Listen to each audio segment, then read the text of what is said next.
بەناوی خۆی بەخشندەی میهرەبان سڵاو لە بینەرانی کەناڵی ئاسمانی پەیام هەوڵ دەدەین لەم حەڵقەی بەرنامەی سۆراغی مێژوودا قسە لەسەر کەسایەتی پێغەمبەری ئیسلام بکەین صلی الله عليه وسلم. دەپرسین ئایا پێغەمبەری ئیسلام صلی الله عليه وسلم چی پێشکەش بە مێژووی مرۆڤایەتی کرد؟ ئایا کەسایەتیەکەی چ کاریگەریەکی هەبوو بۆ کۆکردنەوەی خەڵک لە دەوری پەیامی ئیسلام؟ خی گەورە پێغەمبەر درودی خی لێبێ بەوە وەصف دەکات کە لوتکەی بەرزی ئەخلاقە. بۆچی لێرە ئەخلاق کراوەتە سنتەر بۆ کەسایەتی پێغەمبەری ئیسلام صلی الله عليه وسلم. هەروەها لەم بەرنامەیەدا قسە لەسەر کاریگەریەکانی پێغەمبەر ئەکەین لە نیوە دورگەی عەرەبیدا و کاریگەری لەسەر کۆمەڵگای مرۆڤایەتی.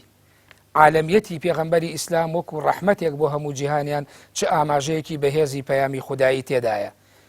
ئێستا بیرەوەری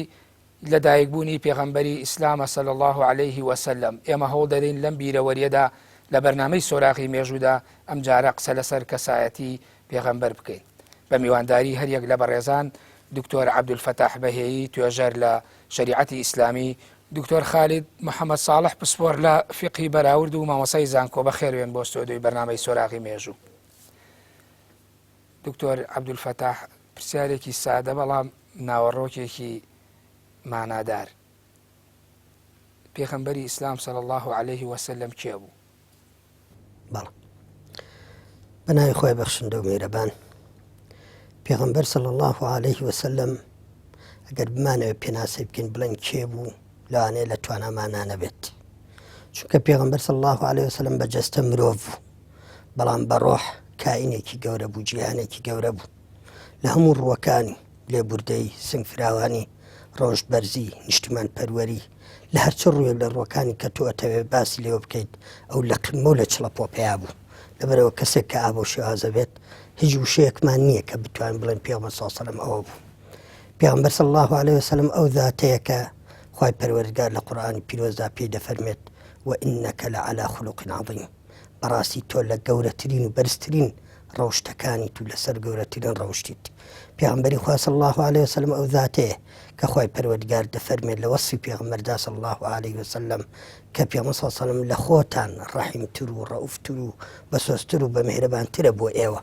پێغەمبەرێک کە بەرامبەر بە هەموو مرۆڤەکان لە خۆیان دڵسۆزتر بێت، لە خۆیان باشتر بێت، ئەمە هیچ کەسێک نییە لەو پێناسەیە جێ بێتەوە غەیری پێغەمبەر صلی الله عليه وسلم. دکتۆر خالید، ئەمە وەصفی پێغەمبەرێک بێت کائینی هەموو سەرزەوی یاخود پێغەمبەرێک بێت هاتبێت گۆڕانکاری لەسەر زەویە بکە، خۆی گەورە لە قورئانە بەو شێوەی وەصفی کرد بێت. دکتۆر ئاماژەی پێ کرد، کێیە شوێن کەوتەی ئەم پێغەمبەرە؟ سەرەتا سوپاس بۆ ئەم دەرفەتە، من خۆم بە خۆشحاڵە زانم شانازیە بۆ ئێمە کە لە یادی لەدایکبوونی پێغەمبەر صلی الله عليه وسلم ئەم شەرەفەمان پێ ببڕێ کە باسێک لە گەورەی و میهرەبانی و پیرۆزی پێغەمبەر بکەین صلی الله عليه وسلم. شوێن کەوتەی پێغەمبەر صلی الله عليه وسلم ئەو کەسانن کە هەڵگیری بیر و بەرنامە و پەیام و ئەخلاق و ڕەوشتی پێغەمبەرن صلی الله عليه وسلم. ئەو کەسانن کە سونەتەکانی زیندوو ڕائەگرن، ئەو کەسانن کەسایەتی بەرز ڕائەگرن. من پێم وایە پێغەمبەر صلی الله عليه وسلم کەسایەتیەکی مێژوویی نییە، کەسایەتیەکە لە مێژوودا هەبووە، بەڵام لە ئێستادا زیندووە لە ناخی هەر ئیماندارێک لەو کەسانی کە خۆیان بە شوێن کەوتەی پێغەمبەر ئەزانن صلی الله عليه وسلم زاتێکی زیندووە، سەرکردەیەکی گەورە، سەرکردەیەکی حاضرە لە ناومانە ڕێنموویمانەکە بۆ داهاتوو. لەبەرەوە من پێم وانییە پێغەمبەر صلی الله عليه وسلم وەک کەسایەتیەکی مێژوویی باس بکرێ. نا، یعنی پێغەمبەر صلی الله عليه وسلم ئێمە شوێن کەوتەی ئەوین، بەڵام وەک سەرکردەیەک هەمیشە هەست بەبوونی ئەکەین لە ناخمانە، لە ژیانمانە، لە ئاڕاستەکردنمانە، لە هەموو هەڵس و کەوتێکمانە هەست بەبوون و گەورەی پێغەمبەر ئەکەین صلی الله عليه وسلم. لە چی؟ لەوەی کە ئێمە بەهۆی ئەوەوە، بەهۆی پێغەمبەرەوە صلی الله عليه وسلم هیدایەتمان وەرگرتووە و خوای پەروەردگار ئەم زاتەی کردووەتە سەرچاوی ڕووناکی بۆ دڵی ئیمانداران. ئەم پیاوە متوانیوێتی لە ماوەی 23 ساڵە پەیامەکەی خوا بەرجەستە بکات لە ئەرزی واقعە. ئەو قورئانەی کە باز لە تیۆری باوەڕداری ئەکا، کە باس لەوە ئەکا ئیمانداران لەلایەنی فکریان چۆن بن. پێغەمبەر صلی الله عليه وسلم ئەمە بەرجەستە ئەکا لە ئەرزی واقعە. پێمان دەڵێ ئیماندار ئەبێ چۆن مامەڵە بکە لەگەڵ خوا، لەگەڵ خەڵک، لەگەڵ خۆی، لەگەڵ خانەوادە، لەگەڵ هەموو ئەوانەی کە لە چواردەورین. لەبەرەوە کەسایەتی پێغەمبەر صلی الله عليه وسلم ئەو کەسانە شوێن کەوتەی ڕاستەقینەی ئەون، ئەوانە نا کە بە بانگەشە، ئەوانە نا کە بە دەم، ئەوانە نا ئێستا خەڵکمان هەیە لە یادێکی ئاوایە مەولودامە ئەخوێنێتەوە بەڵام سنەتێکی پێغەمبەر تەطبیق ناکە لە ژیانی خۆیان بەڵام کەسایەتی پێغەمبەر لە ناخی ئەوە لە یان زەمانەکەی ترا زیندوو نییە وجودی نییە حضوری نییە لە خانەوادەکەی ئەوە پێغەمبەر حضوری نییە صلی الله عليه وسلم ئەمە پێی ناوتێ خۆشەویست دێمە سەر ئەو تەوەری سنەتە بەڵام ئەمەیە و پرسیارەش لە بەڕێزێکم باسی مێژووت کرد بەڵام خۆ لە ساتە وەختێکی مێژوویە ئەم پێغەمبەرە صلی الله عليه وسلم توانی گۆڕانکاریەک دروستکە ئەم گۆڕانکاریە چی بوو کە پێشکەشی کۆمەڵگای مرۆڤایەتی کرد گەر ڕاستە ئەگە بڵێ کەسایەتێکی مێژووی لە ناو کەسایەتەکانی مێژوان ناودارەکان ئەوروپیەکان ڕۆژەڵات ناسەکان ئەوانەی تەنانەت بێباوەڕیش بوون دوایی دانیان ناوە بە کەسایەتی بەهێزی پێغەمبەری ئیسلام صلی الله عليه وسلم ئەم توانی چ گۆڕانکاریەک بکات لە ناو مێژووی مرۆڤایەتیە طبعا ئاماژە بووی کە جەنابت فەرمووت مایکل هارت کابرایەکی ئەمریکیە ینی کابرایەکە یەکێکە لە عولەما مەشهورەکانی ئەمریکیەکان کتێبێکی هەیە بە ناوی 100 ناوداری مێژوو ئەم پیاوە خۆی مەسیحیە ئەو کتێبش کە نووسیوێتی المئة الخالدون 100 نەمرەکە ئەم پیاوە کە خۆی مەسیحیە و کتێبێک بۆ شارستانیەتێکی مەسیحی ئەنووسێ بۆ ئەمریکیەکان ئەنووسێ ئەم کتێبە 527 وەرەقەی بۆ 300 ملیۆن ئەمریکی ئەنووسێ کە نزیەکی 10 ملیۆن جوولەکەی تایە ئەم پیاوە کەسی یەکەمی کتێبەکە کە پێی وایە عەزیمترین کەسایەتیە پێغەمبەر ئەنووسێ صلی الله عليه وسلم لە پاساوی ئەمەی بۆچی ئەمە ئەکات طبعا ئەمە مەترسیەکی گەورە لەسەر خۆش و کتێبەکەیشی دروستەکە بۆ تۆ کتێبێک ئەنووسی بۆ ئەم مجتەمەعی ئەنووسی کە ئەم کتێبە ئەکڕێ کە تۆ کەسایەتی محەممەدی تا بەرزڕا ئەگری کە ئەوان نە ئیمانیان پێێتی نەخۆشیشانەوێ لە سێم کەسایەتیا یەسوع ئەنووسێ مەسیح ئەنووسێ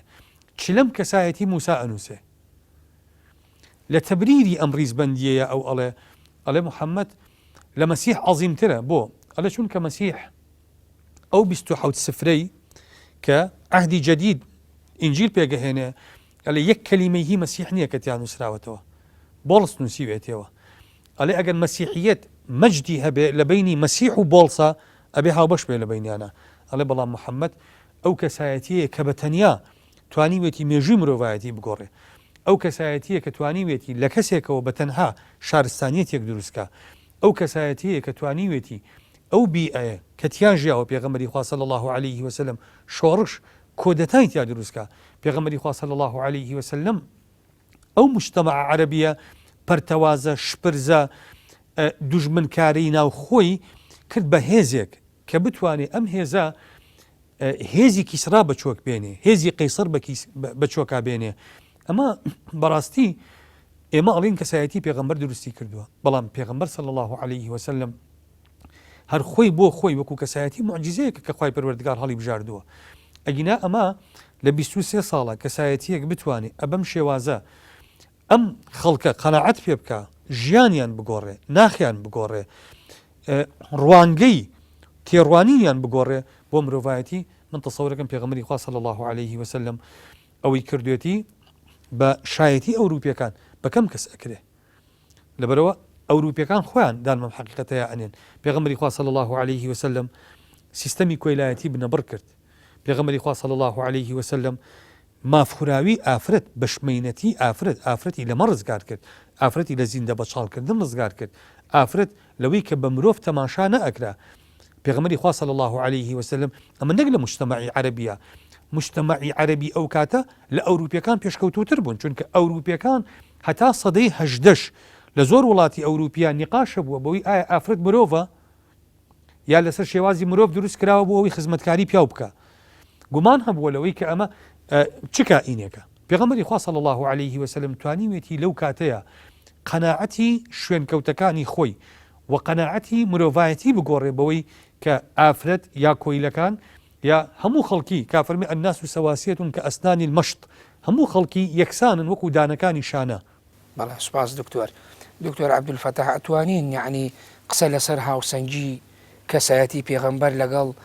ئەو ناوەڕۆکە بەهێزەی قورئان ئەو خیتابە کە ئاڕاستەی کۆمەڵگای مرۆیی ئەکرێ لەسەر زەوی ئەمە بەراورد بکرێ عنی بە تەشبیه نەبێ ئەگەر بەوە چۆن ئەڵێ بە دوو دیوی دراوێک واتە ئەم دوانە یەکێک بێت هەروەکو چۆن ئەڵێ هەموو جارێکە وەسوی پێغەمبەری ئیسلام ئەکرا درودی خۆی لەبێ کانە خولوقه قورئان یعنی ئەتکرێ ئەم دوانە چۆن بەراکەوە هاوسەنگ بکرێ.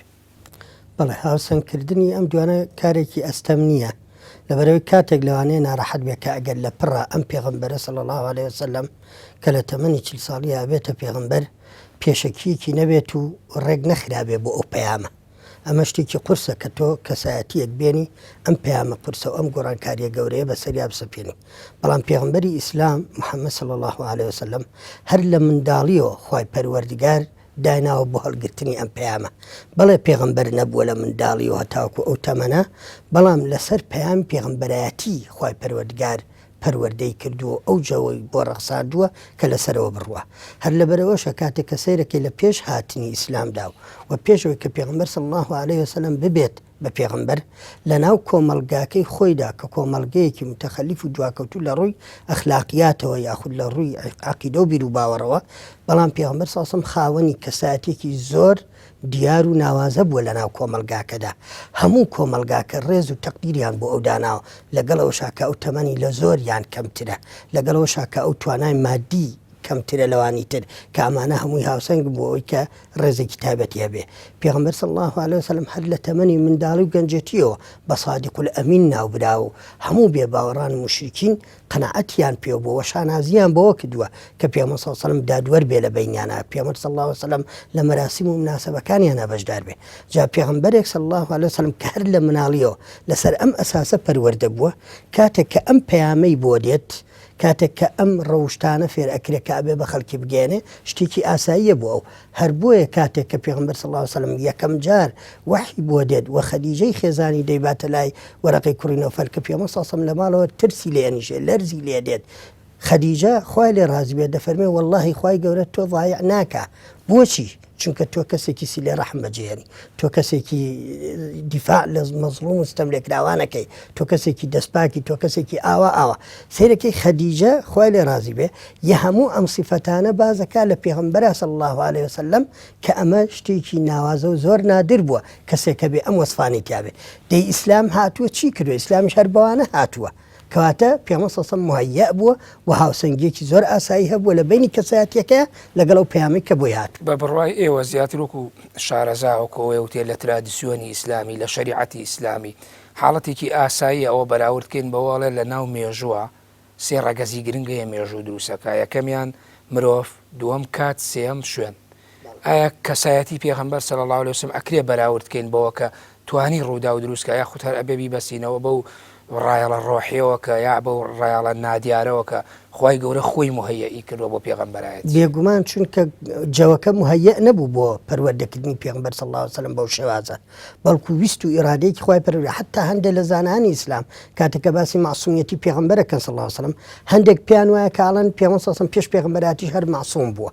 یعنی ئەمەندە پارێزراو بوو ئەم پارێزراویەتیە لەناو کۆمەڵگەیەکە کە زۆر دوورە لەو پەیامە پاکە ئەمە شتێکی تۆزێ ئەتوانین بڵێن ئەستەمە کە ئەمە دەوروبەر وای بە هیچ مرۆڤێکی تر بەراورد ناکرێت بەر لە خۆشی کەسێک نییە کە هاوشێوەی پێغەمبەر بوو بێ صلی الله عليه وسلم هەندێک هەبووەکو تاریخ کە باسییانەکە کە بە پەنجەی دەست ئەبژێرێن کە هەندێک لەم صفاتانیان تیا بووە بەڵام وەکو ئەو ئاستی کە پێغەمبەر صلی الله عليه وسلم تیای بووە ئەمە مەحاڵ بووە کە هیچ کەسێکی کە مرۆڤێکی کە نەبووە کە ئابەم شوازە باز بکرێت بەڵێ دکتۆرەوە پێشتر باسان لە وإنك لعلى خلق عظيم يعني لێرە ڕەوش سنتەرە بۆ وەصفی پێغەمبەر صلی الله عليه وسلم يعني بۆ ڕەوشت بۆ کەسایەتێکی وەکو پێغەمبەر صلی الله عليه وسلم خوای گەورە ڕەوشتی بە ئامانج گرتووە بۆ کەسایەتی ئەو ڕەوشت چییە يعني چیمان پێڵێ ئەمە لەبەرەوەی مەسەلەی ڕەوشت ینی ئەسڵی بەرنامەی هەموو پێغەمبەران نەک پێغەمبەری خۆمان صلی الله عليه وسلم هەموو پێغەمبەران عليهم الصلاة والسلام تەنزیمی ژیانی خەڵکیان کردو بە دوو ئاراستە ئاراستەیەک ڕێخستنی ژیانی خەڵک لەگەڵ خەڵک خوا بناسێ کە خالیقێتی کە دروستکەرێتی بەدیهێنەرێتی و چارەنووسی ئەم مرۆڤانە و مرۆڤایەتی چێتەوە بەردەسی ئەو دووەم کە ئەمە گرنگی لە خاڵی یەکەم کەمتر نییە بریتە لە ڕێخستنی ژیانی خەڵک لەگەڵ یەک ڕێخستنی ژیانی لەگەڵ خەڵک لەگەڵ یەک چۆن ئەکرێ بە ئەخلاق ئەکرێ ینی پێغەمبەری خوا صلی الله عليه وسلم هاتووە ئەم بنەمە ئەخلاقیانی داڕشتۆتەوە و خۆی بووە بە قودوەی ئەخلاقتیایە یعنی تۆ چۆن تەعامل ئەەکەی لەگەڵ چواردەوری خۆت لەگەڵ دوژمنەکانت چۆن هەڵسوکەوت دەکەی چۆن مامەڵە ئەەکەی لەگەڵ دۆستەکانت چۆن مامەڵە ئەەکەی یعنی يعني ما شموليتي أخلاق أما شموليتي أخلاقه يعني بيغمري خوا صلى الله عليه وسلم وكو جناب آماجت بيقت خاتو عائشة كباسكا فما كان خلقه القرآن أم بياو خلقي قرآن بوكو عرضم كردي قرآن ناحية شويرية نظرية كي بيغمري خواتو تتسيدي كردو لصر أرضي واقع بونمونا ببورە دکتۆر ببورە بەر لەوەی ئەوە هینە بێتەوە پێم خۆش ینی بە کورتی بتوانیت تعریفێکی ئەخلاقی چکە ئێستا کە مسلمان ئەبینێ ڕاستەوخۆ بڕوادارە شوێنکەوتەی پێغەمبەری ئیسلامە ڕاستەوخۆ باسی ئەخلاقەکەی ئەکرێ حەزەکە مەگە بکرایە بە کورتی تعریفێکی ئەخلاقی بۆ بینەران بکردایە. ئەخلاق بریتیە لەو منزومە قیەمیەی کە ئینسان لە ڕۆژانەیە ئەیکا یعنی لە گفتارەکانی لە هەڵسوکەوتی لە هەڵوێستەکانی حتا تەنانەت لە مەسەلەی حرەکەی چاو حرەکەی دەست و زوبان و ئەمانی ئەوەی کە لەم ئینسانە سەرچاوە ئەگرێ پێوتی ئەخلاقی ئینسان حتا نەک ئەمەی کە سەرچاوە ئەگرێ و بەرجەستە و بینداوە حتا ئەوانی کە لە ناخەیەتی و نادیدەیە بۆ نمونە پێغەمبەر هاتووە صلی الله عليه وسلم لە ڕێی پەیامەکەوە ئیشی کردو لەسەر پاکردنەوەی نا کە حاڵەتێکی نادیدە و نابەرجەستەیە مەسەلەن هەوڵی داوە خەڵک حەسوود نەبێ حەسوودی کەس هەستی پێ ناکا هەوڵی داوە خەڵک مەسەلەن بەخالەتی نەبێ هەوڵی داوە خەڵک لە دڵیا بۆ نمونە ڕق و بوغزی نەبێ هەوڵی داوە کە خەڵک دڵی پاک بێ لەگەڵ خەڵک یعنی ئەمانە کۆمەڵێک حاڵەتی نەبینداون بەڵام پێغەمبەری خوا صلی الله عليه وسلم هاتووە ئیشی لەسەر دڵ کردووە هاتووە ئیشی لەسەر ناخ کردووە بۆ ئەوی پاکی کاتەوە یعنی قمەی لێبوردەیی پێغەمبەر صلی الله عليه وسلم پیاوێکی وەکو لامارتین مؤرخێکی فەڕەنسیە کتێبێکی هەیە لەسەر مێژووی دەوڵەتی عوسمانی لە بەشی یەکەما باز دەکە سایەتی پێغەمبەرەکە صلی الله عليه وسلم لامارتین ئەڵێ محەممەد لە یەسوع گەورەترە ئەمانە هەمیان مەسیحین کەم قسە ناکەن ئەڵێ بەڵگە چییە ئەڵێ محەممەد عليه الصلاة والسلام کە فەتحی مەکەی کرد ئەڵێ چی گوت بە قەومەکەی خۆی بەگەلەکەی چی گوتی اذهبوا أنتم الطلقاء گوتی بڕۆن ئێوە ئازادن لیان خۆش بوو گردنی ئازاکردن سەرەڕای ئەو هەموو مەینەتی و نەهامەتی ئەوان بەسەریان هێنا لە دەرکردن و لە کوشت و بڕکردن و لە ناو ناتۆری خراپ بەرامبەر پێغەمبەر صلی الله عليه وسلم پێغەمبەری خوا موقیفی وا بوو لامارتین ئەڵێ باشە ئەگەر ئەم هەڵوێستەی محەممەد مقارنەکەین بە هەڵوێستەکەی مەسیح کە لە خاچیاندا گوتی باوکە ئەمە وا یعنی ئینجیل وا ئەڵێ ئینجیلی لۆقا وا ئەڵێ گوتی باوکە لەمانە خۆش بە گوایە خیتابەکەی مەسیح لەگەڵ خوایە چونکە ئەمانە نازانن چی ئەکەن و لەگەڵ کی ئەکەن ئەڵێ مەسیح ئەگەر ئەم گەورەیەی شینوانە بێ لە تەسامحا ئەڵێ مەسیح لەو پەڕی نقطەی ضعفایە محەممەد لەو پەڕی نقطەی قووەتا تەسامحی نوانوە ئەڵێ لە کاتێکە ئەمە جێی گومانیشە ئایا مەسیح ئەم قسەی کردووە ئەڵێ چونکە لۆقا کە یەکێکە لە حەواریەکانی مەسیح مەتتا و مەرقس و یۆحەنا ئەم قسەیە باز ناکەن کە لە کاتی لە خاچدانا کردی بێتی کەواتە گومان هەیە وتی بێتی لەواچە لۆقا خۆی نووسی بێتی ئەڵێ بەڵام محەممەد هەموو مؤرخین متفقن لەسەروی کە ئەم پیاوە لەو پەڕی قووەتە ئەم قسەی کردو لەگەڵ ئەتباعی خۆی ئەمە ئەخلاقە لەگەڵ کێ ئەمە ئەخلاقە لەگەڵ دوژمنەکانت پێغەمبەری خوا صلی الله عليه وسلم ئەخلاقی بێنە لەگەڵ جوولەکەکان ئەخلاقی بێنە لەگەڵ منافقەکان زیاتر لە 7 منافقە بوون لە مزگەوتەکەی ئەوان نوێژان کردووە ڕۆژ هەتاش و پیلانیان دژی ئەو گێڕاوە نەک دژایەتی کردو ناوی بە کەس نەگوتون بەس حوزەیفەی یەمان کوڕی یەمان کە صاحبی سڕی بووە ئەو ناوی منافقەکانی زانیوە ئیمامی عومەر هەندێک جار لە خۆی بە گومان بووە بڵێ ناوی ئەوی تیابێ ئاوا تەعاملی کردو پێغەمبەر صلی الله عليه وسلم لەگەڵ دووڕووەکانی کۆمەڵگاکەی خۆی کە لە مزگەوتەکەیان بوون کە پیلانی شەهیدکردنی پێغەمبەریان چەند جار گێڕاوە بۆیان نەچۆتە سەر بەڵام پێغەمبەری خوا ئامادە نەبووە ناویشیان بڵێ. دکتۆر عەبدولفەتاح لەسەر پرەنسیپی ئەخلاق کە خوای گەورە بەو شێوە وەسفێکا خۆش لە وەڵامی پرسیاری سەرەتا باسی ئەو ئاەتت کرد کە بە وەسفی پێغەمبەری ئیسلامە صلی الله عليه وسلم یعنی ئەخلاق تۆ چۆن وەسفی ئەخلاقەکەی بۆ پێغەمبەری خوا وەکو بینینێ وەکو خۆی وەکو فەقیهێکی بواری شەریعەت وە توێژەرێک کە ئێوە زیاتر لەو مەجالانە ئیشتان کردووە. بەڵێ ئەمە طبعا وەکو ئەخلاق کە بە معنای هەرچی کردار و گفتارێک چ دەرونی و چ جەستەی کە لە مرۆڤەوە دەربچێت بەرامبەر بە غەیری خۆی ئەمە بە شێوەیەکی عام ئەم ئەخلاقە کە لە مرۆڤەکانەوە دەردەچێت پێغەمبەر صلی الله عليه وسلم جوانترین وەصفێک کە کرابێت ئەوەیە کە عایشە ئەفەرمێ کانە خولوقه القورئان کە ئەفەرمێ ئەخلاقی پێغەمبەر صلی الله عليه وسلم قورئان بووە کەواتە ئەو قورئانەی کە ئێمە ئەیخوێنینەوە کە هەندێک پیان وایە ئەمەی کە لە ئیسلاما هەیە تەنها نەزەریە و تەطبیق نابێت چونکە ئەمەندە پەیامی جوان ئەوەندە ئەخلاقی جوان کە لەوانەیە لەسەر هەندێک دەروون ئەستەم بێت بەڵام لە سەردەمی پێغەمبەر سەڵسەم و بۆ ذاتی پێغەمبەر صلی الله عليه وسلم بە نەظەری نەبووە بەڵکو لە سەداسەد بە عەمەلی لە پێغەمبەردا صلی الله عليه وسلم ڕەنگی داوەتەوە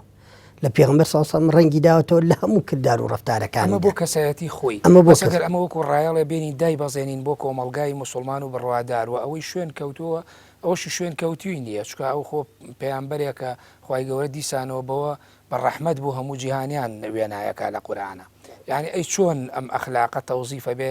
لەو دابەزێ بۆ کۆمەڵگەی بڕوادار ئەم ئەخلاقی پێغەمبەر صلی الله عليه وسلم تەوظیف ئەبێت بەڵام مەرج نییە بە یەک پارچەیی ئەم ئەخلاقە تەوظیف ببێت چونکە ئەو ئەخلاقانێک کە پێغەمبەر صلی الله عليه وسلم لە خۆیان بەرجەستەی کردووە و ئومەتەکەشی ڕێنمایی کردووە بۆی کەوا جێبەجێ بکەن لەوانەیە هەر هەمووی لە کەسێکە شتێکی زۆر قورس و گران بێ کۆ بێتەوە یا لە چەند کەسێکە لەبەر ئەوە ئەگونجە شوێن کەوتوانی بە شێوازێکی گشتی هەریەکان بە ئەندازەی بەهێزی ئیمانی هەرێکیان بە ئەندازەی پاکی دەرونی هەرێکیان بە ئەندازەی گوێڕاڵی شوێن کەوتنی بۆ پەیامی پێغەمبەر صلی الله علیه و سلم ئەوەندە بتوانێت لە خۆیان بەرجەستەی بکات کەواتە شەرط نییە هەر کەسێک کەوترا مسلمان یعنی ئەبێ وابێت هەرچی لە پێغەمبەرە هەیە صلی الله علیه وسلم ئەبێ لەویشە هەبێت ئەی خۆ تۆ مسلمانی چونکە ئەگەر وابێت کەواتە هەمووی ئەبێ بە پێغەمبەرستان هیچ کەس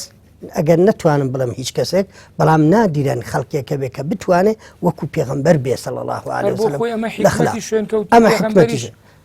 بەڵام بەو شێوەیە نییە بڵێن حەچی وێزگەکانە کە پێغەمبەری ئیسلام صلی الله علیه وسلم بۆ خۆی ئەزموونی کردووە لە حیاتی خۆیان ئەبێ مطابق بەعلی مسلمانی شوێن ئەوش ئەبێ هەموو ئەم قۆناغانە تێ بەڵێ بێگومان چونکە هەندێک لەم ئەخلاقیاتانێک کە پێغەمبەر صلی الله علیه وسلم بەرجەستەی کردووە هەندێکیان جەستەییە کە ئاسانترە ئینسان ئەتوانێت جێبەجێ بکات مەسەلەن پێغەمبەر صلی الله علیه وسلم کە فەرمێ دزی مەکەن کە فەرمێ پیاو مەکوژن کە فەرمێ قمار مەکەن ئەمانە ئاسانترە کە ئینسان بتوانێت بەرجەستەی بکات بەڵام کۆمەڵێ ئەخلاقیاتی دەرونی هەیە کە ئەمان تۆزە ناڕەحەتە لەسەر مرۆڤ و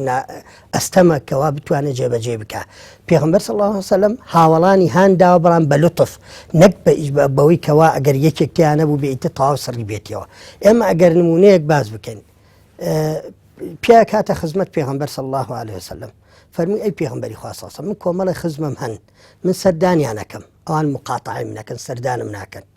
من چاکەیان لەگەڵاکەم ئەوان خراپە لەگەڵ منەکەن ئەوان قسەی خراپ بە منەڵەن من قسەی جوانیان لەگەڵاکەم پێنج شەش لەم شتانەی هەمووی حساب بکەی کە ئەوان چیەکەن و ئەم بەعکسەوە لەگەڵەوانەکە پێغەمبەر صلی الله عليه وسلم لە جوابا فەرمی فإن كنت كما قلت ئەگەر تۆ ئاوا بیت کە ئەیڵێیت مەبەستم ئالم قەولەی پێغەمبەر صلی الله عليه وسلم ئەفەرمی ئەگەر تۆ ئاوا بیت کە ئەیڵێیت یعنی کەواتە ئەمە شتێکی قورسە هەموو کەس ناتوانێت جێبەجێ بکە بۆیە جێگەی سەرسامیەکەوە کەسێک هەیە ئەتوانێت ئەم سفەتە لە خۆیان جێبەجێ بکە بەڵام پێغەمبەر صلی الله عليه وسلم هەر بەردەوام هانمانەدا کە فەرمێ صل من قطعك وأحسن إلى من أساء إليك ئەو کەسێک کە قەطعی هاتوچۆکە لەگەڵ تۆ قەطعی عەلاقەکە تۆ هاتوچۆی لەگەڵا دروستکە و عەلاقەی لەگەڵا دروستکە ئەو کەسێک کەوا خراپە لەگەڵ تۆکە تۆ چاکەی لەگەڵا بکە پێغەمبەر صلی الله عليه وسلم هانمانەدا بۆ ئەم ئەخلاقە بەڵام ئەم ئەخلاقە لەسەر دڵ و دەرونی مرۆڤەکان قورسە حتا تەنانەت لە ئالوبەیتی پێغەمبەر صلی الله عليه وسلم پێغەمبەر یەک فەرموودە عائشە خوای لێ ڕازی بێ خۆی بۆمانە گێڕێتەوە فەرمێت هەندێک لە جوولەکەکان هاتنە ماڵەکەی پێغەمبەر صلی الله عليه وسلم کە هاتنە ژوورە وتیان سلام عەلەیکم سلام عەلەیکم یعنی الموت والهلاك عليك يا رسول الله صلی الله عليه وسلم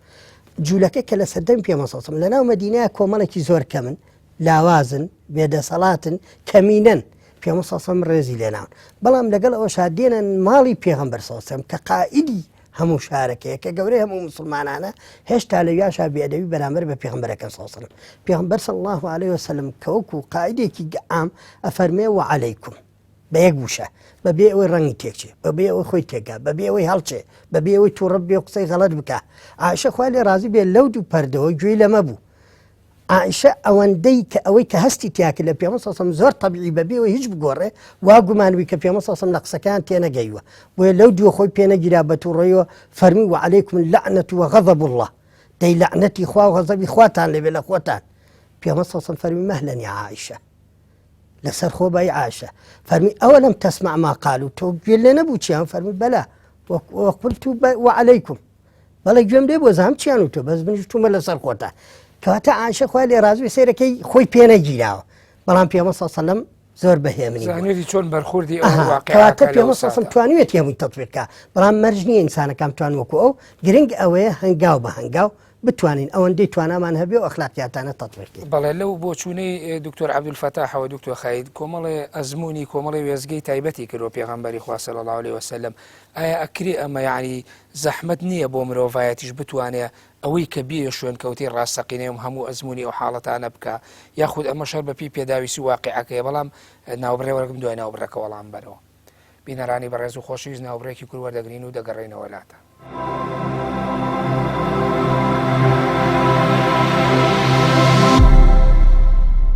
دووبارە سڵاو دکتۆر بەر لە ناوبڕەکە پرسیاری ئەوم کردیانی چۆنێتی ئەزمونکردنی ئەو هەموو قۆناغی پێغەمبەری خوا صلی الله علیه و سلم وەکو دکتۆریش باسی کرد بەر لەوەشی کە پەیامی پێغەمبەرایەتی بۆ بێت لە ڕووی شخصیەتەوە مهەیە بووە یعنی خوای گەورە ئامادەی کردووە یعنی ئەکرێ ئینسانی موسڵمان کە بڵێ شوێن کەوتی ڕاستەقینە هەموو ئەمانە تەجربەکە یاخود ئەوەیە کە هەر بەپێی ئەوەی کە ئەگونجێەوە ئەو واقعی لە ژیانی بڕوادارا دێتە پێشەوە بێ شوێن کەوتی ئەو پەیامبەرە بێت. ئێمە ڕاستە ئینسان ناتوانێت وەکو پێغەمبەر بێ صلی الله عليه وسلم چکە پێغەمبەری خوا صلی الله عليه وسلم دوو جار خوای گەورە دڵی شۆردۆتەوە ئەمە واقعە پێغەمبەری خوا صلی الله عليه وسلم چۆن بە موسا ئەفەرمێ وەستەنعتوکە لنفسی یعنی من تۆم بۆ خۆم دروست کردووە خوای گەورە پێغەمبەر لە موسا گەورەترە پێغەمبەری خۆمان عليهم الصلاة والسلام لەبەرەوە بەتەئکید عنایەیەکی خوای پەروەردگاری زیاتر بەسەرەوە بووە بەڵام سەرەڕای ئەوانە ئینسان ئێمە ئەڵێین ئەگەر نتوانین وەکو پێغەمبەریش مامەڵە بکەین بەڵام خۆ ئێمە کەمالی ئەخلاقمان هەیە لەگەڵ حەدی ئەدنای ئەخلاقمان هەیە ئێمە کەمالی ئەخلاق ناڵی بەڵام خۆ حەدی ئەدنای ئەخلاقمان ئەبێ هەبێ یعنی ئینسان ئەبێت لە ژیانی خۆیان کە مرد لە ڕووی بێ بڵێ من شوێنکەوتی پێغەمبەر بووم صلی الله عليه وسلم پێغەمبەری خوا صلی الله عليه وسلم هەڕەشە لە کۆمەڵێکەکە کە ئەفەرمێ من چاوەڕوانتان دەکەم لەسەر حەوض ئەفەرمێ کۆمەڵێک لە ئومەتی من دێن ئەیانوێ بێنە سەر حەوض پێغەمبەر هاواریان کردن بانگیانەکە ئەفەرمێ هەلومە ئیلەی ئەفەرمێ وەرن مەلائیکەت لەو کاتەیە پێشیان ئەگرن ئەڵێ ناچنە سەر حەوضی پێغەمبەر صلی الله عليه وسلم پێغەمبەری خوا ئەفەرمێ ئەوانە ئومەتی منن مەلائیکەتەکان ئەفەرمێ ئینەکە لا تدری ما ئەحدەثوا بعدەک تۆ نازانی ئەمانە دوای تۆ چیان کرد لەبەرەوە ئەمانە حەدی ئەدنای ئەخلاقی پێغەمبەریان نەبووە ئەگەر چی بەناویش ئەگەر چی وەکو دروشم ئەگەر چی بەڕووکەش وتیانە ئێمە شوێنکەوتی پێغەمبەرین ئوستاز واقعی ئومەتی ئیسلامی ئێستا مجتمعاتی ئیسلامی ئێستا ئەم مجتمعی من و توی تیا ئەژین بڕۆ بازاڕەکانی ئەمە بازارێکە شوێنکەوتی پێغەمبەر بێ جلوبەرگی ئافرەتەکانمان مامەڵی بازرگانەکانمان هەڵس و کەوتی خەڵکمان باشە ئەو هەموو نادی و ئەو هەموو سنتەری مەساج و ئەمە هی ئومەتی پێغەمبەر بێ صلی الله عليه وسلم ئەمە لەگەڵ ئومەتانی ترا فەرقی چییە ئەی پەیامی پێغەمبەر چی بوو ئەی کە ئێمە ئەڵین مسلمانین ئەی ئەگەر مسلمان بوون گۆڕانکاری لە ئینسانی ئیمانداران دروست نەکا ئەی ئەگەر وەرچەرخان دروست نەکا پێغەمبەری خوا صلی الله عليه وسلم مەفاهیمی ئەصحابەکانی گۆڕی دائیمەن بۆ نمونە ڕۆژێک پێیان ئەفەرمێ ئەتەدرونە مەنی المفلیس فیکم ئەزانن کێمایە پوچە لە مەفهومی ئەوانە وەکو مرۆڤ قالوا المفلس من لا دينار له ولا درهم وتیان مفلیس کەسێکە کە دینار و درهەمی نییە پێغەمبەری خوا صلی الله عليه وسلم ئەم چەمکیان بۆ ڕاستەکاتەوە قال بل المفلس فيكم من يأتي يوم القيامة وله حسنات عظام لا مفلس لە ئێوە کەسێکە لە قیامەت کردەوەی زۆر باشی هەیە بەڵام کاتێکە فيأتي وقد سفك دم هذا وأكل مال هذا وهتك عرض هذا ئەفەرمێ لە قیامەت کە کردەوەیەکی زۆر باشیە بوو بەس ئەخلاقی نەبووە ئەم کابرایە عیبادەتی هەبووە لەگەڵ خوا خوێنی ئەوی بەناحەق ڕشتووە دەستی هەبووە لە خوێنی ئەوە راپۆرتی لەسەر ئەو نووسیوە ملی ئەوی شکانووە باشە ماڵی ئەوی بەناحەق خواردووە دزیوێتی بەتاڵان و گەندەڵی بردوێتی لی زەوت کردووە باش لەگەڵ ئەوی تر هەتکی عرضی کردووە غیبەتی کردووە ئیتیهامی کردووە بوختانی بۆ کردووە باشن پێغەمبەر فەرمێ صلی الله عليه وسلم فيأخذ هذا من حسناته وهذا من حسناته وهذا من حسناته ئەمانە دێن لە قیامەت لە چاکەکانی ئەبن ئەفەرمێ هەتا وای لێ چاکەی نامێنێ بەڵام ئەوان هێشتا قەرزیان ماوە ئەم کەسە پێوتێ مفلیس هەر کەسێ ئیفلاسی کرد لە کاری چاکە ئیفلاسی کرد لە ئەخلاق مفلیسە ئەمە پێمانەڵێ چی پێمانەڵێ شەو نوێش ڕۆژووی سنت نوێژی جەماعەت کاری ئیسلامی ئەمانە باشن عیبادەتن بەڵام غیبەت و بوختان و درۆ و ڕقبوونەوە لە مسلمان باڵانسەکان سفرەکاتەوە یعنی تۆ هەموو ئەوەی کە خۆت باندوو ئەەکەی لەوانەیە لە کۆمنتێکی فەیسبووکە ئەی دۆڕێنی لە ڕۆژێکە ئەمەی تۆیڵیکەواتە ئەمەی ئەم وێزگانە یعنی بە ئاسانی ناتوانرێ وێزگانە بەرخوردوێەوە جێبەجێبکەوەی کە وەکو ناوڕۆژ پرسیارەکە لە بەڕێستم کرد هەموو ئەو وێزگانی کە ئەو ئەزمموی کردووە یعنی ئاسانە بە دیوێکی ترا با بڵێم ئایا ئاسانە جێبەجێکنی و ئەکرێ بەڵام ئەوە خەڵکە و لا ئەدا و گوێی پێ نادا بە ناوی مسلمانەتیشە و ناتوانێت جێبەجێ ئستاز کە ناتوانێت جێبەجێیکە نەک کارەکە ینی لایق بە جێبەجێکردن نیە ئەم ضعیفە جێبەجێی ناکە ینی خەلەلەکە لە ئێمەیە تەقسیر لە ئێمەیە ئەگینا ئەگەر بڵێ قابلی جێبەجێکردن نییە ئەو کاتەڵین خوا تەکلیفی مالای و تاقی کردووە لە مرۆڤ شتیوانیە خوا فەرمی ما جعل عليكم في الدين من حرج مەگەر ڕازگۆیی ئەرکێکی قورسە دەستپاکی ئەرکێکی قورسە داوێن پاکی ئەرکێکی قورسە ڕق لێ نەبوونەوە لە خەڵکی مسلمان ئەرکێکی قورسە غیبەت نەکردن و ئێرەی پێنەبردن و قسە پێنەوتنی مسلمان ئەرکێکی قورسە بۆچی قورسن یەک دیناریان تێ ناچێ یەک سنتیان تێ ناچێ ئەخلاقا یعنی ئینسان ئەی باش ئەگەر وانە بێ ئەی مسلمان بوون چ بەهایەکی هەیە بۆ مرۆڤەکان ئەگەر ئیماندار پێغەمبەری خوا صلی الله عليه وسلم کە خوا ئەفەرمێ ئین الصلاة تنهى عن الفحشاء والمنكر ئەگەر نوێژێک ئینسان لە خراپە نەگێڕێتەوە پێی ئەوترێ نوێژ ئەگەر حەجێک کە خوا ئەفەرمێ من حج فلم يرفث ولم يسخب حج ئەفەرمێ عاد كيوم ولدته أمه ئەگەر کەسی حەج بکە ئاوا بکە وەکو ڕۆژێک کە لەدایک بۆ ئەگەڕێتەوە پاگە بێتەوە لە گوناهەکان خوای پەروەردگار ڕەحمی پێ ئەکا هیدایەتی ئەدا ڕێگەی هیدایەتی بۆ واڵاتر ئەکا ئەگەر کابرا پابەت نەبێ پێوەی ئەو ئیمانە و ئەو حەجە لە باسی ڕۆژوا پێغەمبەری خوا صلی الله عليه وسلم نافەرمێ إذا كان صوم يوم أحدكم فلا يرفث ولا يسخب وإن سابه أحد أو شتمه فليقل إني صائم أي باشا بلا دو بيا ونروي غيبتي أنا كرت فرمي إنهما أفطرا دو بيا وغيبتي أنا كرت بروجوب فرمي أو دوان الرجو كيان بطالة أي نافرمي من لم يدع قول الزور والعمل به فليس لله حاجة في أن يدع طعامه وشرابه کەسێک لە کاتی بە ڕۆژبوونا زمانی پاکڕا نەگرێ بەرامبەر بە مسلمانان بوختان بکە درۆ بکە کردەوەی خراپ وازدێنە هێنێ ئەفەرمێ خوا ئیشی بەتین و کردن و برسیکردنی ئەو نییە کەواتە ئەم عیبادەتانەش ئامانجەکانیان ئەوەیە ئینسان داڕشتنەوەیەکی ئەخلاقی بۆ مرۆڤ بکەن کە نەی کرد ئوستاز ئەم عیبادەتانە دەوری نییە سەقلی ناکە بەڵێ سوپاس دکتۆر عەبدولفەتاح ئەوەی دکتۆر خالید هێمای بۆ کرد یعنی هەموو جەختکردنەوەی لە ناوەڕۆکی سونەدووە لەو پەیام و لەو کاریگەری پێغەمبەری ئیسلام درودی خۆی لێبێ کە هەیەی بۆ ئومەتی ئیسلامی و بۆ غەیری ئیسلامیش زۆر جاری ئێستا ئەبینین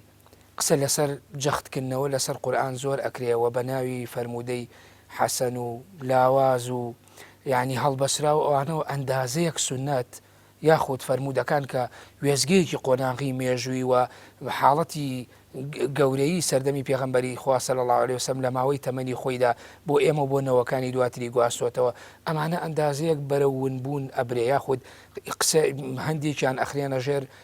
پرسیارەوە یاخود بە ناوی وەک وتمەوەی حەدیسەکان هەرێکی پۆلێ نەکرێ بە ناوێکی جیاوازەوە ئایا ئەمە تا چەند مەترسی هەیە و تا چەند ئەمە ڕاستی و دروستی هەیە کە زۆر جەختکردنەوە لە قورئان و ئەندازەیەک ئەگەر بڵێم هەر لەلایەن بڕواداران و مسلمانانەوە فەرامۆشکردنی سونەتەکان بە ناوی لاوازی و بە ناوی دروستکراوە بەڵێ ئێمە طبعا پێغەمبەر صلی الله عليه وسلم لە فەرمودەیەکا فەرمێ ئەلا ئینی ئوتیت القورئان ومثله معه من قورئانم پێدراوە بەڵام هاوشێوەیە هاوتای قورئانیش پێم دراوە کە بریتێ لە سونەتەکانی پێغەمبەر صلی الله عليه وسلم کەواتە ئێمە تەنها ناتوانین ئیکتیفا بە قورئان پیرۆزەوە بکەین چونکە قورئان کۆمەڵە زۆربەی واجباتەکان زۆربەی حەڵال و حرامەکان بە ئیجمالی پێداوین بەڵام تەفاسیل و وردەکاریەکەی تێدا نییە کەواتە ئەگەر ئێمە تەنها بمانەوە ئیکتیفا بە قورئان بکەین نازانین نوێژ بکەین چونکە قورئان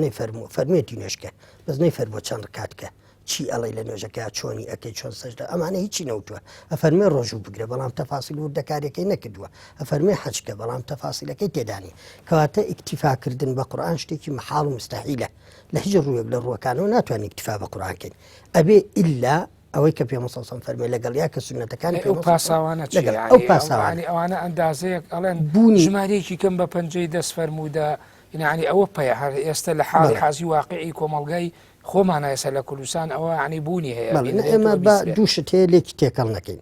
یەکەم ئەوانەی کە پاساوە هێنەوە بۆی کە پشت لە فەرموودە بکرێت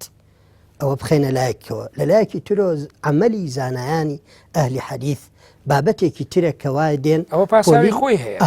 دێن پۆلینی فەرمودەکان دەکەن بۆی ڕاستی و دروستی چونکە گومانی تێدا نییە هەموو ئومە متتەفیقە لەسەرەوەی ئەوەی یەکەمیان کە ژمارەیەک حەدیث زۆر هەڵبەسرا بەدەم پێغەمبەرەوە ساسم حەدیث لاوازە ئەمە جێی خۆیەتی کە زانانی حەدیث هاتوون یەن تەصفیەی ئەوە ئەکەن ئەوەی کە هەڵبەسرا و درۆیە لای ئەبن ئەوەی کە لاوازە ئەوەی کە مەبەستی یەکەمە کە ئەڵێن ئێمە فەرمودە تەنها بە ژمارەی پەنجەکانی دەست ئەمە مەحاڵەشتیوە چونکە وەکو باسمان کە هەم لە ڕووی عیبادات هەم لە ڕووی ئەخلاق هەم لە ڕووی ئەحکام حەڵاڵ و حرام و حتا لە بواری عەقیدە و بیر و باوەڕیشە ئێمە زۆر لە ئەحادیثەیە ئەگەر بێت و وەلای بنین نە عیبادەتمان تەواو بێ نە عەقیدەمان تەواو بێ نە هیچ شتێکمان تەواو بێ بەڵام بیانووی ئەوان چییە بۆ ئەمە بێنە سەر بیانوەکەیان کاتێک کە باسی بیانووی ئەوانەکە ئەڵێ ئەمە ئەم حەدیثانە لەبەر ئەوەی ظەنی و ثبوتەوە مخالیفە لەگەڵ عەقڵە زۆربیان لەگەڵ عەقڵ و ڕۆژگارە ناگونجێت ئەم بیانوە ئەهێننەوە بۆ ئەوەی کەوا بێن فەرمودەکان وەلا بنن بڵێن مادام زۆرێک لە حەدیثەیە لەگەڵ عەقڵا ناگونجێ وەڵا لەگەڵ علما ناگونجێ لەگەڵ ئەمەیان ناگونجێ کەواتە ئێمە واز لە حەدیث ئەم بۆچوونە شتێکی نامەشروع لە ڕوویەکەوە و لە ڕوویەکەوە پاساوێکی کاتی معقولە ئێمە متتەفقین لەسەر ئەوەی کەوا هەندێک لە ئەحادیثی پێغەمبەر صلی الله عليه وسلم لە جیلێک لە جیلەکان لە عەسرێک لە عەسرەکان لە منتیقەیەک لە منتیقەکان لەگەڵ عەقڵی ئەو خەڵکەیان ناگونجێ بەڵام کە لەگەڵ عەقڵی ئەو خەڵکەیان ناگونجێ لەبەرەوە نییە کە ئەم حەدیثە ڕاست نییە لەبەرەوەی کە ئەم حەدیثە فعلا لەگەڵ عەقڵا ناگونجێ لەبەر ئەوەی ئاستی بیرکردنەوەی عەقڵی خەڵکی ئەو ناوچەیە یا ئەو عەسرە لەگەڵ ئەوەیان ناگونجێ لەبەر ئەوە ئێمە فەرمودەیەکی ئیمامی عەلی هەیە خوا لێ ڕازی بێ کە فەرمێ حەدیثوا الناس بما يعرفون أتحبون أن يكذب الله ورسوله ئەفەرمێ بەپێی عەقڵی خەڵک شت بۆ خەڵکی باز بکەن ئەوەی کە تێی ئەگەن ئەوەی کە ئەبێتە هاندەریان بۆ عەقیدە و بیر و باوەڕ پێتان خۆشە خوای گەورە و پێغەمبەر صلی الله علیه وسلم بە درۆ بخرێنەوە ئەم فەرمودەیە ئیمامی عەلی چیمان پێ ئەفەرمێت پێمان ئەفەرمێت کە لە هەندێک لە عەسرەکانە لە هەندێک لە جیلەکان لە هەندێک لە ناوچەکان ئەگونجێ خەڵکی عەقڵیەتی هەندێک شت قبوڵ نەکا کە ئەمە متعلق نییە بە مەسائلی عیبادەتەکەوە یاخود مەسەلەن عەقیدە و بیر و باوەڕەکەەوە کۆمەڵی مەسائل هەیە کە ئێمە ئەحادیثمان زۆرە باز لە مەخلوقاتی خواکە باز لە هەندێک ڕووداوەکە باز لە هەندێک داهاتووەکە لەوانەیە خەڵکی ئەم جیلە ئەمەی بەلاوە قرس بێ ئەگەر بۆی باسکەی دوور نییە سەر پێشێ بۆی کار واز لە ئیمانیش بێنێ ئەفەرمێت کە مادام وایە ئەمە لێگەڕێ شتێکی پێ بڵێ بە شێوەیەکی کە بۆی باسکە کەوا عەقڵی وەریە بەڵام وەکوتیش پاساوی ئەمە پاساویش نییە بۆ ئەوەی بە قورئانی و فەرمودەوە وتمان فەرمودەکان لا نابرێ بەڵام ئەوانەی کە داعین و مامۆستان و فەرمودە بۆ خەڵک هەڵی ببژێرن لەگەڵ عەقڵی خەڵکەکە ئەوە هەڵ ببژێرن کە هەندەرە بێ بۆ چاک بەڵێ سوپاس دکتۆر خاید مسلمانان بەشێکی لەوەی کە دکتۆر عەبدولفەتاح ئێستا وەڵامیە یعنی ئەمە پەیوەندی بەوە شێوە هەندێک جار یعنی ئەندازەیەک یعنی جیاوازی دروست کرد یعنی مسلمانان بۆ نەیانتوانی و لە دوای پێغەمبەری خوا صلی الله علیه و سلم لە زۆری وێزگا یعنی زۆر جار کە لەناو تاریخە خوێنیتەوە تاریخی مسلمانان ئەیتابیەوە کرێ یعنی یەک هەڵوێستی یەک ئاراستەیی یەکبوونی یەکدڵی و یەکدەستی یعنی لە زۆر وێزگا دروست نەبووە یعنی هۆکاری چییە ئەمەش ئیلا بێ بگەڕینەوە بۆ ئەوەی کە جەناب پێشتر باسکە دوورکەوتنەوە لە فەرمودە و لە ئەسڵی قورئان و لە شوێنکەوتنی ڕاستەقینەی پێغەمبەری ئیسلامی خود ئەم جیاوازیانە بۆ دروست بووە جیاوازی حاڵەتێکی طبیعیە ینی خوای پەروەردگار خۆی فەرمێ ولا يزالون مختلفين إلا من رحم ربك ولذلك خلقهم ئێمە ئەڵین ئینسان ئاساییە من و تۆ بۆ چوونمان جیاواز بێ بەس ئاسایی نیە دیش بە یەک بین ئەمە فکرەکەیە یعنی من ئەبوو بەکر و عومەر ڕەزا و ڕەحمەتی خوایان لێبێ لە کەم بابەت ئەمانە هاوڕابوون یەک بۆ چوونیان هەبووە بەڵام کە دێتە سەر مەسەلەی خلافە و بەیعەت وەرگرتن ئەبوو بەکر لە من لە عومەر باشتر شک نابم عومەر لە من لە ئەبوو بەکر باشتر شک نابم لە سەقیفەی بەنی ساعیدە عومەر یەکەم کەس بەیعەت ئەدا بە ئەبوو بەکر ڕەزا و ڕەحمەتی خوایان لێبێ لەبەرەوە ئێمە حتا سەحابە لەگەڵ پێغەمبەری خوا صلی الله عليه وسلم بۆ چوونی جیاوازیان هەبووە پێغەمبەری خوا صلی الله عليه وسلم هەندێک جار بابەتێکی گوتووە سەحابە بە قسەیان نەکردووە ئەگەر بۆ نمونە ئەگەر تەبریرێک نەبوو بێ کە پێغەمبەر صلی الله عليه وسلم کردبێتی لە سوڵحی حودەیبیەیە ئیمامی عەلی کە سوڵحەکەی ئەنووسیەوە کە نووسیبی بسم الله الرحمن الرحیم پێغەمبەری خوا صلی الله عليه وسلم سوهەیلی کوڕی عەمر گوتی ڕەحمان و ڕەحیم ناناسین بنووسە بسمک اللهم پێغەمبەری خوا صلی الله عليه وسلم خوێندەواری نەبوو فەرمی ئەی عەلی ڕەحمان و ڕەحیم بکوژێنرێ بنووسە بسمک اللهم دوای فەرمی هذا ما تعاهد عليه محمد رسول الله مع سهيل بن عمرو سهيل كري عمرو قلت لو علمناك رسولا ما قاتلناك قلت بنوس أما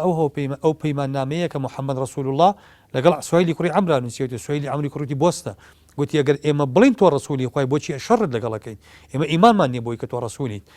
اكتب اسمك واسم أبيك ناي خوتو باوك بنوس محمد بن عبد الله مع سهيل بن عمرو بيغمري قال صلى الله عليه وسلم فرمي علي بيكو جنو إمام علي فرمي والله ينيكو جنو أما حب أبو بيغمبر صلى الله عليه وسلم بيغمري خواش صلى الله عليه وسلم لا تعني في أكا تعني بأكا فرمي أرني إياه فرمي رسول الله كالكوايا شكا نيزاني خوي كامية إمام علي دسي اختصر بيغمري خواش صلى الله عليه وسلم خوي ختي بسراينا كوجان ديوا أم حالتي بوچوني جاواز مثلا إمام عمر لچن بابتا بوچوني جاواز بولا قال بيغمبر صلى الله عليه وسلم لمسيلي أسير كاني بدرا لبابتي منافق كان لزور بابتي تر جاواز بوچوني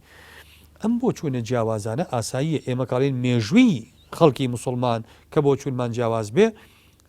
دین خۆی مرونەتێکی تایە ئەم مرونەتە زۆر جار تعددی و چەنەزەر قبوڵەکە یعنی تعددی تەنەوعە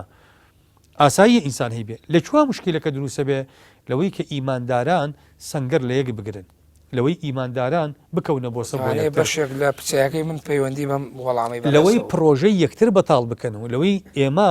دەستبار و هاوکار نەبین لەوەی ئێمە وا بزانین ئێستا خاڵی هاوبەشی نێوان من و تۆ لەگەڵ خاڵی هاوبەشی نێوان من و کابرایەکی سەرجادە ئەکرێ من لەگەڵ کابرایەکی سەرجادە خاڵی هاوبەشم زۆرتر بێ لە جەنابەت کە من و تۆ لە مزگەوتێکان نوێژەکەین یەک قیبلەمانەیە یەک خوامانەیە یەک پەیامانەیە یەک بەرنامەمان هەیە یەک پرۆژەی ئیسلامی و کاری سیاسی ئیسلامیمان هەیە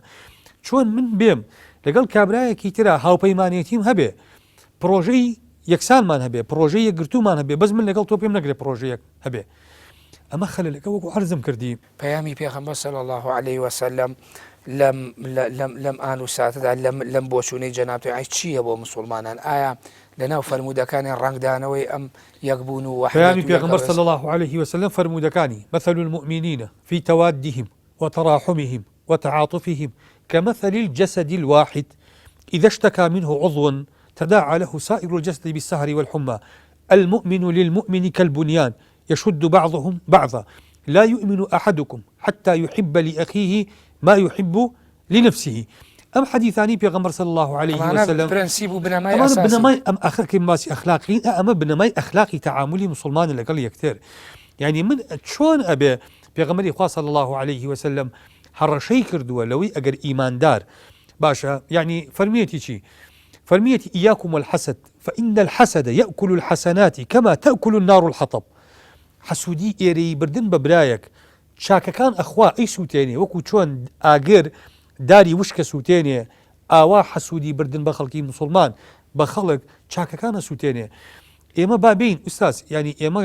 کاڵین خەڵکی مسلمانین وەکو حەسەنی بەسریە فەرمێ لەیس الئیمان بالتەمەنی ولا بالتەحەلی ئیمان ئەوە نییە کابرا ڕیشێ بێڵێتەوە و سیواکێ بکا بەبەر هینەکە یا 5 فەرزە لە مزگەوت بێ ئەمە تەحەلیەکەیە يا فرمي إنسان ادعاء كإيمان دارا أفرمي إيمان أوي ما وقر في القلب وصدقه العمل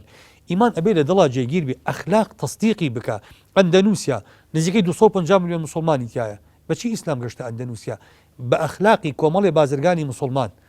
بأخلاق إيمان داران كاتك أخلاقيان هبوا بأخلاق خلق مسلمان هر كسيكي وكو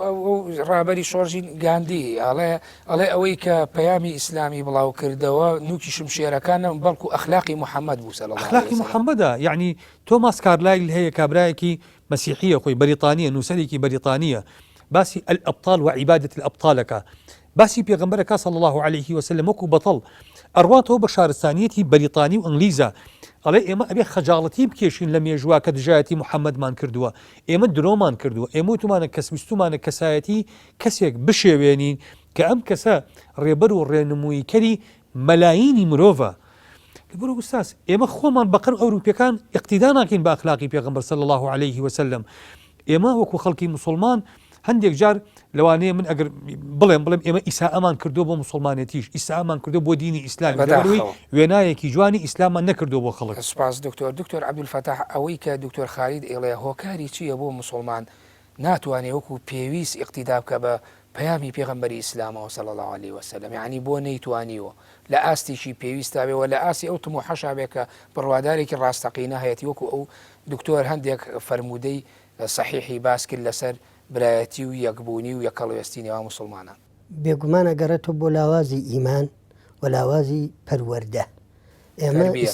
تربیەت و پەروەردە، ئێمە لە زۆربەی وێزگەکانمانەوە تەنها گرنگی بە شتە ڕۆتینیەکان شتە کردەیەکانەکەن، بەڵام لایەنی ڕۆحی و دەرونی ئەگەر بە مستەلەحێک کە ئێستا پێ بڵێن لایەنی تەسەوف و ڕۆحی، ئێمە وەکو مسلمان بە هەموو جیهاتەکانەوە بە هەموو لایەنەکانەوە لایەنی ڕۆحیمان زۆر زفتە. تەنها لایەنی ڕۆحی ئەتوانێت وا لە ئینسانەکان بکات کەوا بتوانێت پابند بێ بە ئەخلاقی ئیسلامیەوە، بتوانێت پابند بێ بەوەی کەوا تۆ وەکو برایەک سەیر بکە، ئەلە لەقەل نەک مسلمانیش هەر غەیرە مسلمان وەکو مرۆڤێک سەیری بکەیت، چونکە پەیامی پێغەمبەر صلی الله علیه و سلم تەنها بۆ مسلمانان نییە لە ناو یەکتریدا، پەیامی پێغەمبەر صلی الله علیه و سلم بۆ هەموو مرۆڤایەتیە، مرۆڤ بە شێوەیەکی گشتی کەرامەت و ڕێزی هەیە لە لای خوای پەروەردگار، کە تۆ بێ ڕێز لە شعوری لە کەسایەتی هەموو مرۆڤێک بگری ئەگەر هەر دینێک و هەر پەیامێکیشی هەبێت. ئیسلام هاتووە کەوا تۆ ئەخلاقت هەبێ لەگەڵ گیانلەبەراندا لەگەڵ ئاژەڵاندا کە بتوانانی چۆن مامەڵەیان لەگەڵا بکەیت. پێغەمبەر صلی الله علیه و سلم کە حەدیثێک باسی